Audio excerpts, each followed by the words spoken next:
Good evening. Yeah, with the very latest on India Today, we are tracking an unprecedented election, practically because it's taking place in the backdrop of a pandemic.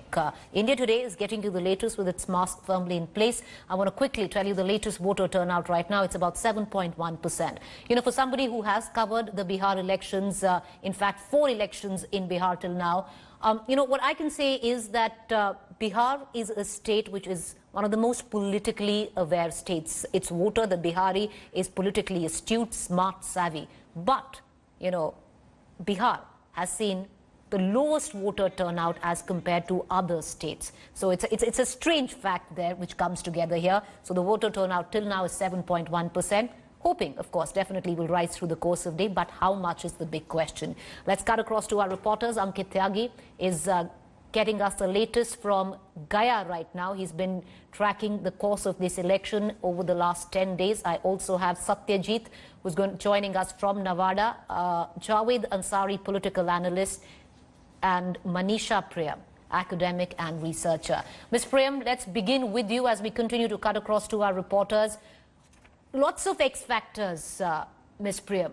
Will anti-incumbency against Nitish pull down the NDA? On the other hand, will the RJD go beyond its voter base? Will what we were talking about, jobs, youth, anger, cut into the NDA? Will the magic of Modi work this time around? Will the grain cash handouts by the NDA actually, you know, cut the anti-incumbency of Nitish Kumar? What to you is the biggest?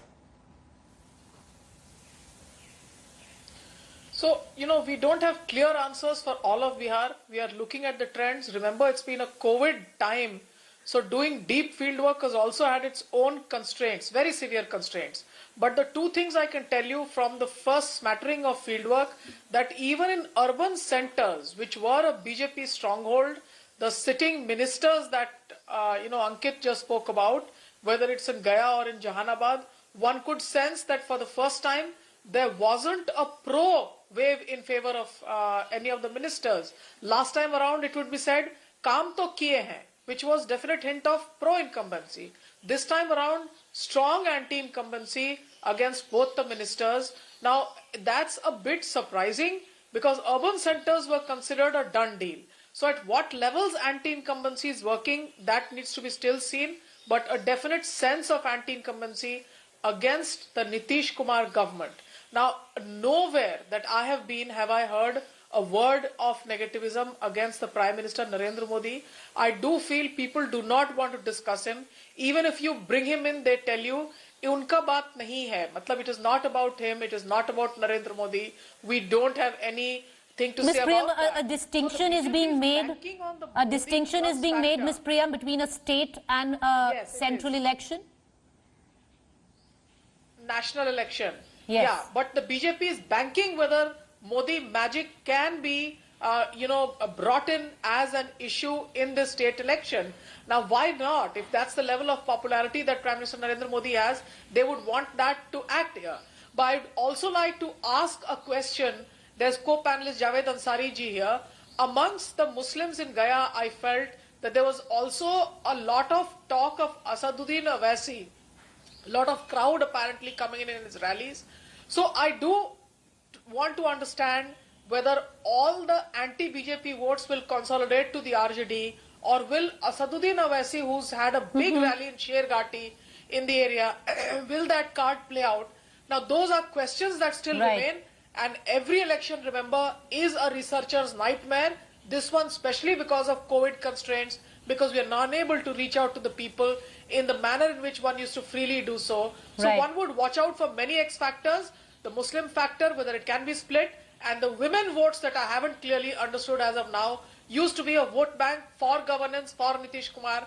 Whether it still remains the case, that's something to be seen. You know, we're going to take that question to a ground reporter where the women vote is concerned, but you know, you posed a question to Javed Ansari, and that's a very relevant question, Javed, right now. Yes, of the Muslim vote as well, but also of any anti-Nitish vote. Will the anti-Nitish vote get split? Because if it does, then it's disadvantage Mahagathbandhan. Well, certainly, but in an election which is now becoming highly polarized not on caste and communal lines, but between those in favor of Nitish and those against, I do believe that those, people will vote for those. The anti-Nitish vote will go to those or that combination or that party which appears most likely to defeat the Nitish challenger. Kumar. You think it'll consolidate with the challenger? It will consolidate behind the main challengers, not the pretenders, but the main challenger. This is my experience of covering several elections, both general and assembly elections. So I do not believe, in the end, increasingly it is becoming an election between those with Nitish or those against Nitish. And that's where I also feel not only will there be not enough division of votes, I also believe that the BJP won't be able to do the heavy lifting. Mr. Modi will not be able to do the heavy lifting in favor of Mr. Nitish Kumar for two reasons. One, he's not a candidate. And two, when you're on the same ticket as Nitish, and if somebody is voting to oust Nitish, he's not going to make that distinction. Then if he's going to vote against Nitish, he will vote for the one who's defeating Nitish, not the one who's with Nitish. So, as per you, the anti-Nitish vote will consolidate here with the Mahagathbandhan, is what is likely, which what you said. I want to go now to Ankit, because let's talk about the women vote, and it's extremely important. The reason why in 2015, one of the many reasons which was given, to the astounding victory of the JDU along with the RJD then, was the fact that the women went and voted for Nitish. It was coming at the back of prohibition. He'd done the same the earlier year, which was in 2010, when he gave free gas connections to a lot of women. But having said that, is the woman vote still with Nitish Kumar? I want to bring in Ankit. I just want to give you a figure. It's abysmal, because as a woman, it's a shame. What, how many thousand candidates in the fray in the first phase of polling? How many women? 142. It's a crying shame there. Only 142 women are right now testing their ballot where the first phase of polling is concerned. But Ankit, I want to bring you in. The woman vote has been crucial for Nitish, which has cut across caste, which has cut across economic dynamics, especially in a state of Bihar, extremely important. It's a vote bank of its own that Nitish had cultivated over successive elections. 59% women voters went for Nitish Kumar in the last election.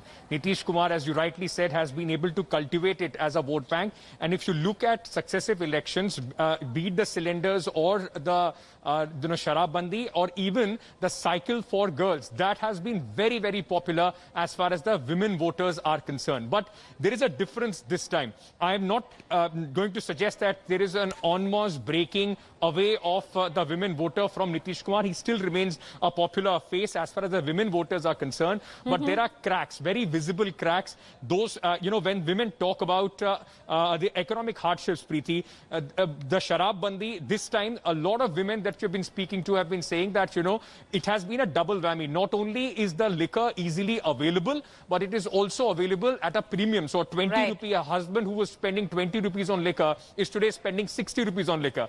And I just want to add one point, because of the coronavirus and the lockdown. The women had always had the monopoly, or at least had the power over their door. If the husband used to be drunk, they will just shut themselves inside and the husband would be outside. This time, a lot of women have said, because of the lockdown and the easy availability of liquor, that liquor and drunk husband has come into their houses. Which has actually, Ankit, led to a massive spike in domestic violence in Bihar. Angered the voter. And that has led to a massive spike in domestic violence in Bihar. That's but that aside, I want to take one very quick question with you, Ankit, where we are talking about the woman vote, because it's extremely important. What about every rally where Nitish goes and says, Yaad hai Jungle Raj? Because a lot of women you've been also speaking to say that, yes, we are disillusioned with Nitish, but at the sheer mention of Jungle Raj, there is a bit of a quiver there.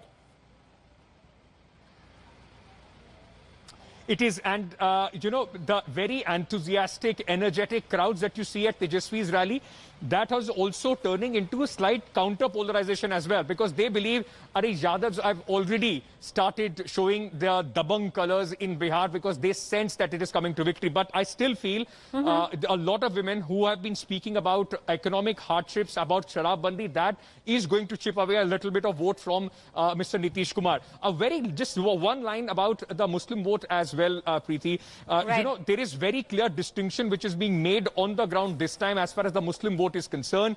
They don't want BJP to be the dominant party, and that is why I don't see much of Muslim vote chipping away from the Gathbandhan this time.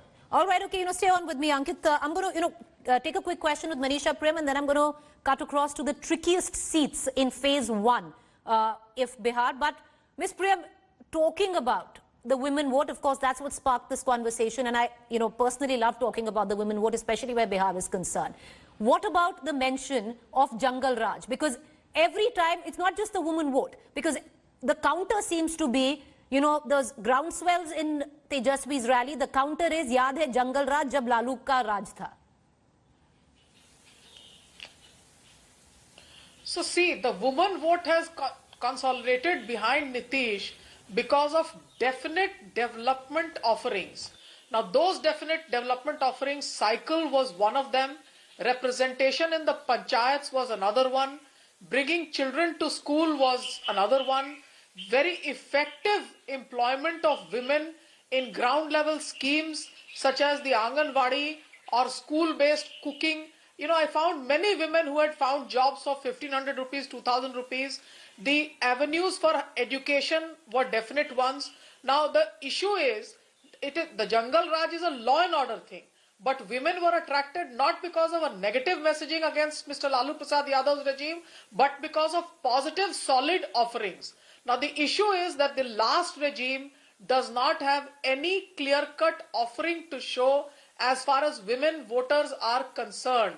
So whether women will remember the last set of offerings given before 2015 and nothing much to show from 2015 to 2020, whether history and memory will take them to the voting booth, or whether there will be enough question marks. So when a big vote bank begins to disintegrate, remember, it's not always from one side to another to a sweep, but there may be a slow disintegration. Right. The visible offering to the woman voter is something that I find is a gap, and this vote was very important for Nitish. Yes. This time around, I see only an emotional symbolism coming, saying, look at what happened to Aishwarya Rai. And that's, she was the erstwhile daughter-in-law of the Lalu Prasad Yadav family, married to the elder son. So a Nitish who I have never seen making emotional family-based attacks, using that card as well to the hilt. Now, whether that is seen by an offering by the woman, by and large, Chandrika Rai factor has a ring in Chhapra. But whether women in Gaya will go and use that as a card to vote or not, my question mark remains there. But of course, I need to corroborate this with ground voices from women, and that's still pending. Hi everyone, Preeti Chaudhary here. Hope you like this video. For latest news and analysis, like and subscribe to the India Today YouTube channel. And don't forget to press the bell icon to stay updated. Thank you for watching.